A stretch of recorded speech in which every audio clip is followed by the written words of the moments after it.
ladies and gentlemen, Nick Saban. Yeah, Coach. How you doing, Coach? How you doing? Hey, I'm fantastic. Thank you for making this work on a Wednesday because obviously we don't have a show on Friday. We'll be down there in Texas. You're the man for that. Let's talk about what we were just chatting about. I think you heard the end of that. The Miami Dolphins lose to the Kansas City Chiefs last year in the playoffs, ice cold. Everybody says this team can't handle the cold. Now they got a Thanksgiving game going into Lambeau, and they get a chance to kind of exercise the demons and showcase that they're the newest college football playoff bracket, projected bracket. Now, granted, this can all change with the conference champions and everything like that. Has two SEC teams playing against each other again, and then two Big Ten teams playing against each other. And I don't think we'll ever get to the end of the argument, who's SEC, Big Ten, who's the better, who deserves more, if it ends up this way. This would be a travesty, Coach. I think this would be the biggest travesty of the 12-team playoff if it played out this way, Coach. I agree. I also think that, we've had this discussion before that by giving the conference champions, when they're not the highest ranked teams, the bye, what it really affects is the path to the championship. And when you don't see the teams based on the quality of the total season performance, so, the number one seed should have technically the easiest path to the championship. And that doesn't really happen when you allow conference champions to get seated in the top four when they're not one of the top four teams. So I'm with you 100%. But I did have one comment when you were talking about, Miami playing in cold weather and guys blowing on their hands. I just wanted to give them one coaching point that I got when I was a baseball player, and I had a really tough coach. And we'd blow on our hands when it was cold, and you know how it feels when you hit that ball and you got cold hands, and we'd blow on our hands. And his coaching point was, don't blow on your hands. You're not allowed to blow on your hands. Stick them up your ass. That's the only way. The same outcome, huh? You're saying it's the same outcome there either way.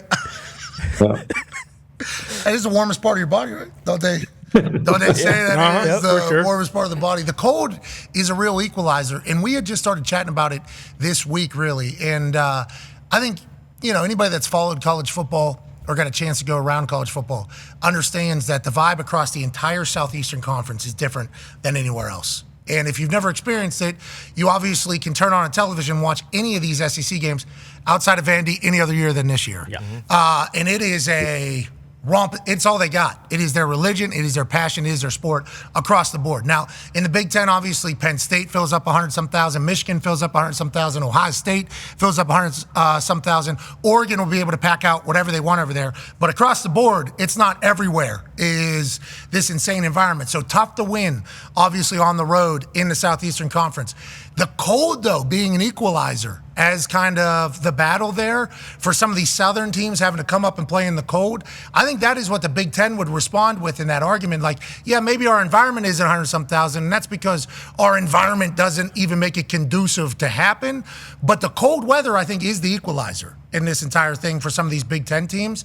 And if we end up with no Southern teams going into the Big Ten territory, boy, that would be that would be a big miss. That would be a big. And then on the flip side, Big Ten schools having to go down into the South. That would be a travesty if we didn't have that. Don't you think, Coach? Legitimately, you coach in the Big Ten and the SEC. That's literally two different worlds of football there. I don't think there's any question about it, but I do think that the weather does impact the game. The ball is harder to throw. The ball is harder to catch. It's harder to hold on to. You have these rules. Like I had a rule all the time, which my guys hated, that if you were a ball handler or a ball carrier, you couldn't wear sleeves. Because I always thought that the sleeves made it slicker. When you put 3 pressure points on the ball would slide out easier and you'd be more susceptible to turnovers.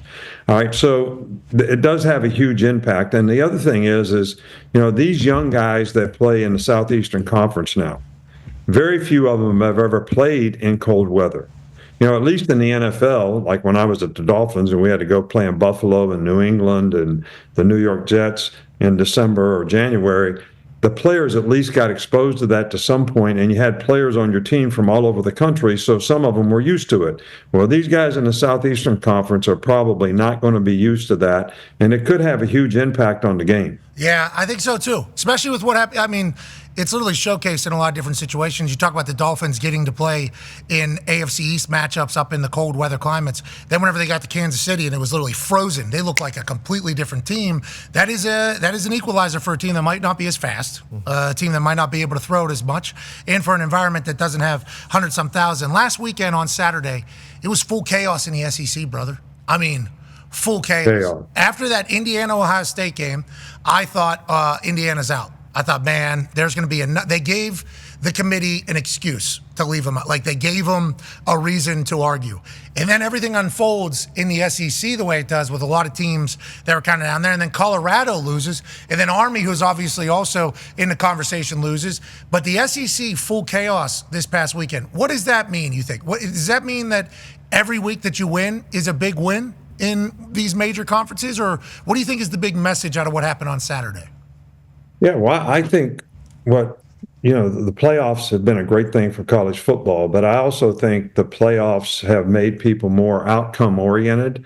Like, if a coach stands up and talks about getting into playoffs and you got to go to Oklahoma and play, I'm just using Alabama as an example, and you got to beat Auburn in the Iron Bowl, your focus needs to be on what do I have to do to play well in the game that I'm playing in. Like, what's important now? What's important now is the game you're playing in now, the play that you're playing, the quarter that you're in.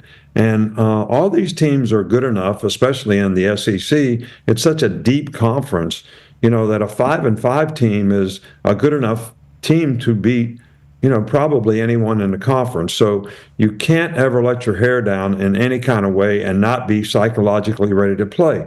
And I think, when you watch the game, things that are indicators that guys don't have the right mental intensity to play is missed tackles, guys missing blocks up front, guys dropping balls. Those are kind of lack of concentration things that come from not having the right mindset. And that means you didn't approach it right in practice for that week. And then when you show up for the game and you think you're just going to show up and win, it just doesn't happen that way. So, it should be a lesson for everybody, but I think we have more roller coasters, in college football right now than we've ever had before. I think part of that is the players are temporarily committed.